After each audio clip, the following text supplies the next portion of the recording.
할렐루야, 반갑습니다. 오늘은 3월 15일 수요일 매일 아침 묵상입니다. 오늘 말씀에서는 성전을 통해서 하나님께서 정말 우리에게 주신 뜻이 무엇인지, 그리고 성전의 본 기능이 무엇인지를 우리에게 오늘의 사건을 통해서 알려주시고 있습니다. 오늘의 본문은 마태복음 21장 12절로부터 22절 말씀입니다. 살아계신 하나님의 말씀입니다. 예수께서 성전에 들어가사 성전 안에서 매매하는 모든 사람들을 내쫓으시며 돈 바꾸는 사람들의 상과 비둘기 파는 사람들의 의자를 둘러엎으시고 그들에게 이르시되, 기록된 바 내 집은 기도하는 집이라 일컬음을 받으리라 하였거늘 너희는 강도의 소굴을 만드는도다. 맹인과 저는 자들이 성전에서 예수께 나오매 고쳐주시니 대제사장들과 서기관들이 예수께서 하시는 이상한 일과 또 성전에서 소리질러 호산나 다윗의 자손이여 하는 어린이들 보고 노하여 예수께 말하되, 그들이 하는 말을 듣느냐? 그렇다. 어린아기와 젖먹이들의 입에서 나오는 찬미를 온전하게 하셨나이다 함을 너희가 읽어본 일이 없느냐? 그들을 떠나 성 밖으로 베다니에 가서 거기서 유하시니라. 이른 아침에 성으로 들어오실 때 시장하신지라.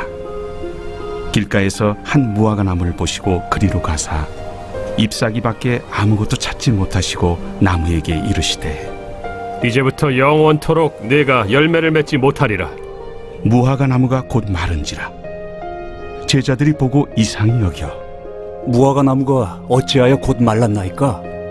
내가 진실로 너희에게 이르노니 만일 너희가 믿음이 있고 의심하지 아니하면 이 무화과 나무에게 된 이런 일만 할 뿐 아니라 이 산더러 들려 바다에 던져지라 하여도 될 것이요 너희가 기도할 때 무엇이든지 믿고 구하는 것은 다 받으리라.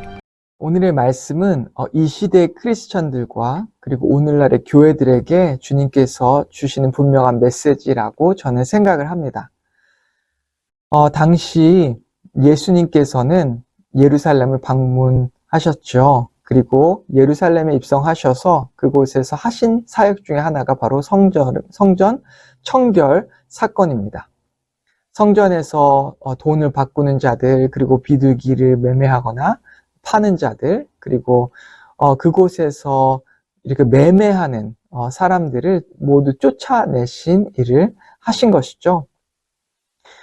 당시에 이 유월절은 민족의 가장 큰 명절 중에 하나였습니다. 그래서 수많은 이스라엘 백성들이 세계 곳곳에서, 그리고 이스라엘 각 지역에서 모여들었죠.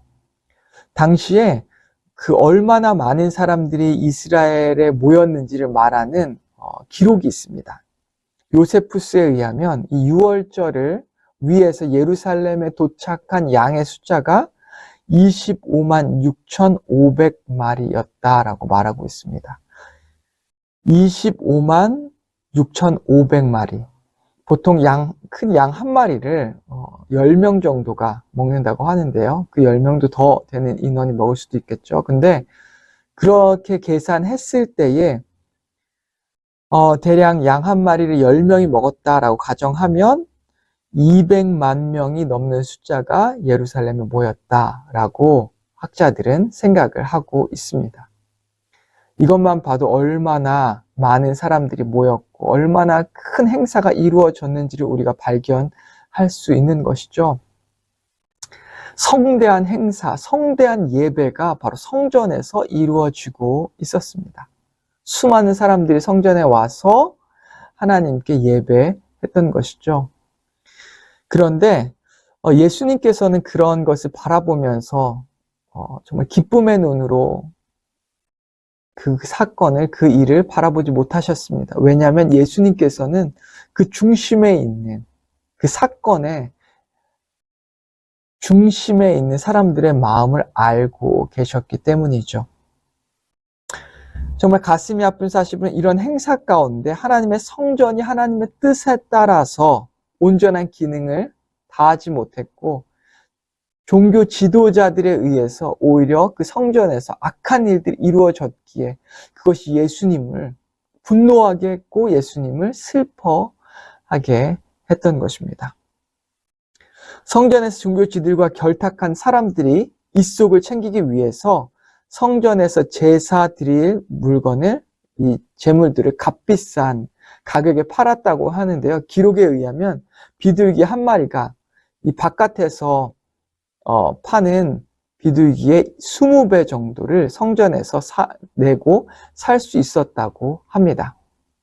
그리고 사람들이 이렇게 먼 곳에서 성전에 드릴 제사, 예물, 양이나 염소, 그쵸? 비둘기를 가지고 와도 이 성전에서 흠이 있다고 억지로 빠꾸하는, 이걸 거절하는 경우가 많이 있었다고 해요. 사람들은 어쩔 수 없이 성전에서 매매해야만 했다고 하는 기록이 있습니다. 그 이유는 무엇일까요? 이 많은 이익들이 결국에는 종교 지도자들, 그리고 어마어마하게 화려했던 이 성전을 유지하기 위한 비용으로 사용되었던 것입니다. 이런 모든 상황 가운데 예수님께서는 그 일의 중심을 알고 계셨고, 성전에서 매매하는 사람들을 내어 쫓고, 비둘기 파는 사람들의 상을 엎으시고, 돈 바꾸는 사람들을 내어 쫓으셨던 것이죠. 왜 예수님께서 이렇게 하셨을까요? 종교 지도자들과 그리고 결탁된 상인들은 예수님께서 성전 집회를 방해한다고까지 아마 생각했을 것입니다. 그런데 예수님께서 이렇게 하신 이유를 오늘 본문에서는 이렇게 말씀하고 있는데요. 마태복음 21장 13절 말씀입니다. 그들에게 이르시되 기록된 바 내 집은 기도하는 집이라 일컬음을 받으리라 하였거늘 너희는 강도의 소굴을 만드는 도다 하시니라.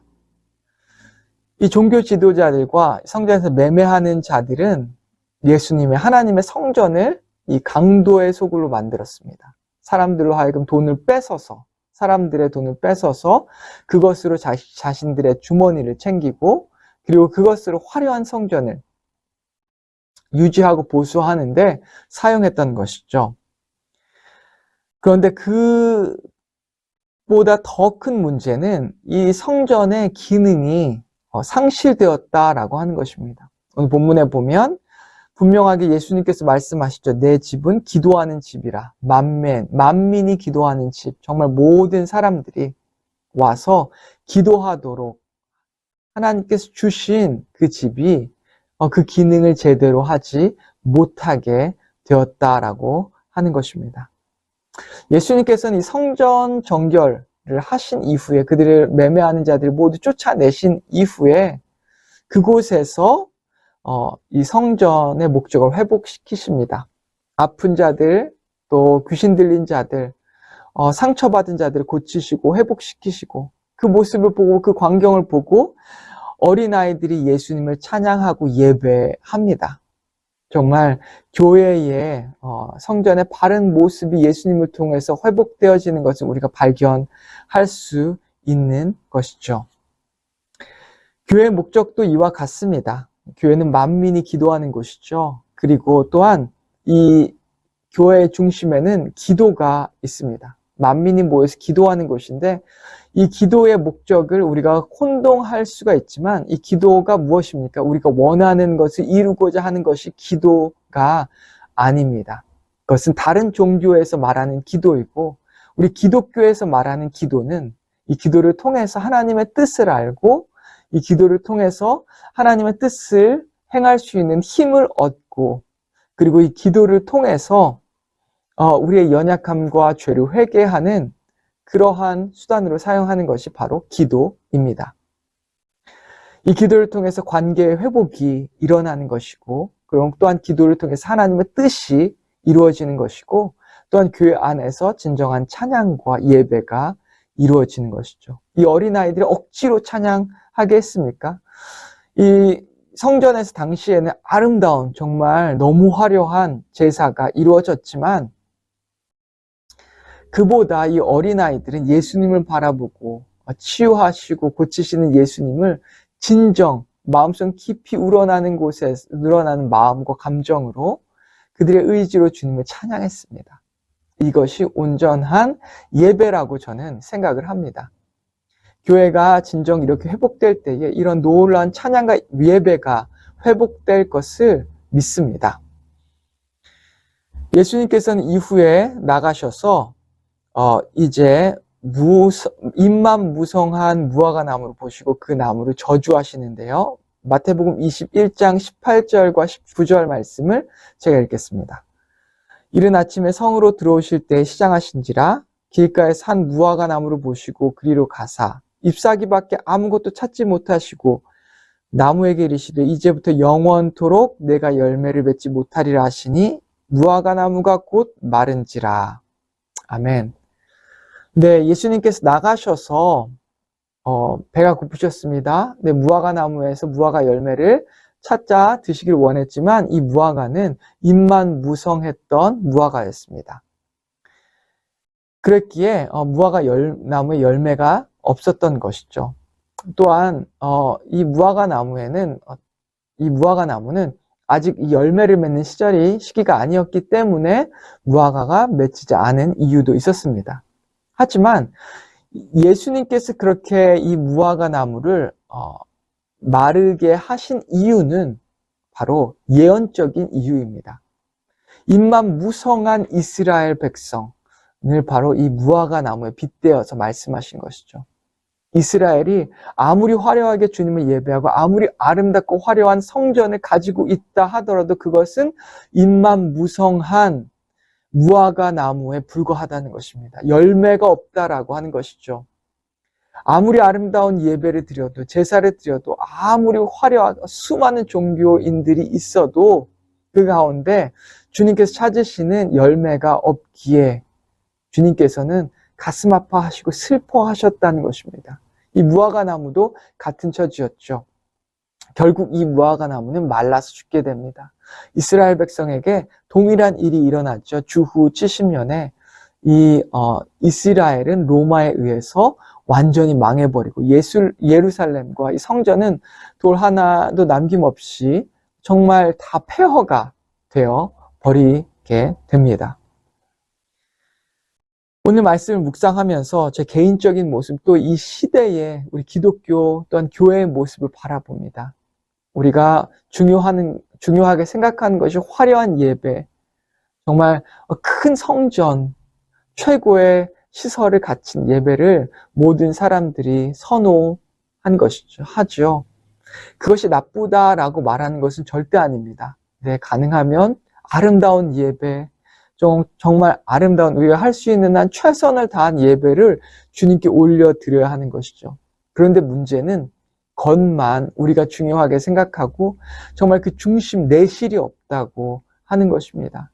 예수님께서 하나님께서 찾으시는 그 열매가 없는 교회가 되고 기독교가 되고 열매가 없는 삶이 되어질 때에 우리의 삶은 예수님 보기에 정말 이 오늘 본문에 나온 무화과 나무와 같은 정말 필요할 때 줄 수 있는 열매를 제공하는 그런 하나님의 뜻대로 행하는 개인의 삶과 또한 교회가 되지 못하는 것을 말씀하고 있습니다.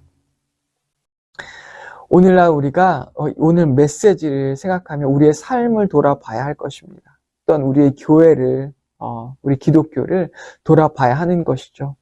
우리가 이 당시에 예루살렘 그리고 이 큰 헤롯 성전 그리고 종교인들처럼 혹시 너무 외형적인 것에만 중요하게 생각하고 그렇게 외형적인 것을 추구한 나머지 결국 주님께서 바라시는 열매를 맺지 못하는 개인의 삶이 되고 또한 교회가 되지는 않도록 정말 교회에 와서 만민이 이 교회에 나와서 개인의 뜻을 이루기 위해서 기도하는 것이 아니라 하나님의 뜻이 이루어지도록 기도하는 교회가 되어지고 개인이 되어질 수 있도록 우리 함께 그것을 이룰 수 있도록 기도하며 나아가야 하는 것입니다.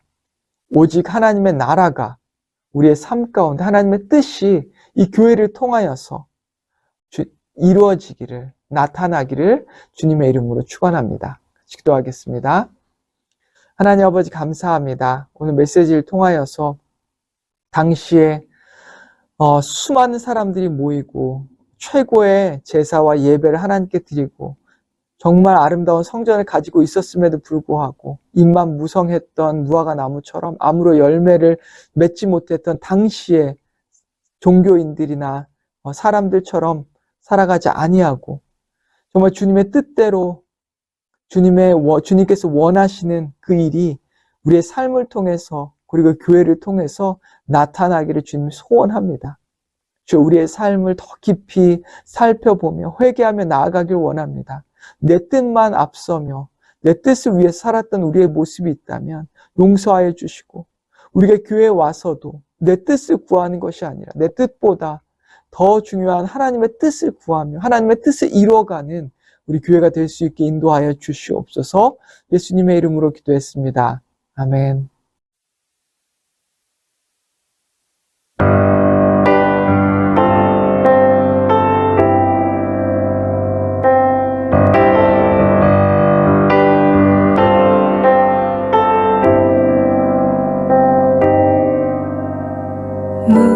무명이어도 공허하지 않는 것은 예수 안에 늘 만족함이라.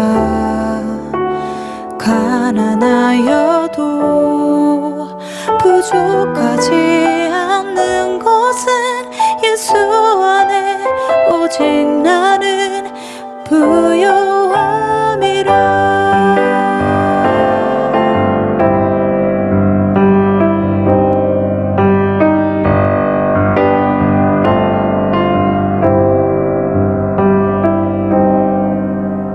고난 중에도 견뎌낼 수 있는 것은 주의 계획 믿기 때문이라. 실패하여도 일어설 수 있는 것은 예수 안에 오직 나는 승리함이라.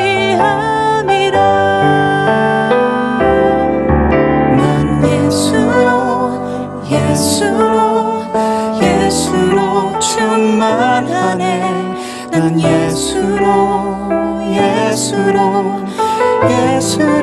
충만하네. 난 예수로 충만하네.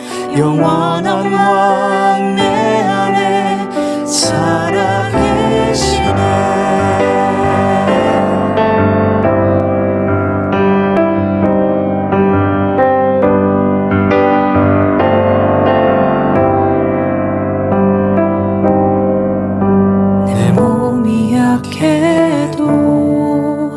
낙심하지 않는 것은 예수 안에 난 완전함이라.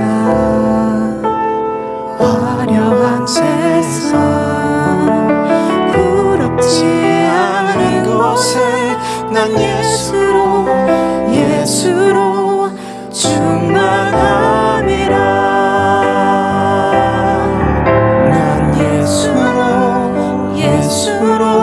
예수로 충만하네. 세상 모든 것들도 부럽지 않네. 난 예수로 충만하네. 영원한 왕 내 안에 살아계시네. 난 예수로 충만하네. 세상 모든 풍파도 두렵지 않네. 난 예수로 충만하네. 영원한 왕 내 안에 살아계시네. 난 예수로 충만하네. 세상 모든 것들도 부럽지 않네. 난 예수로 충만하네. 영원한 왕 내 안에 살아계시네. 난 예수로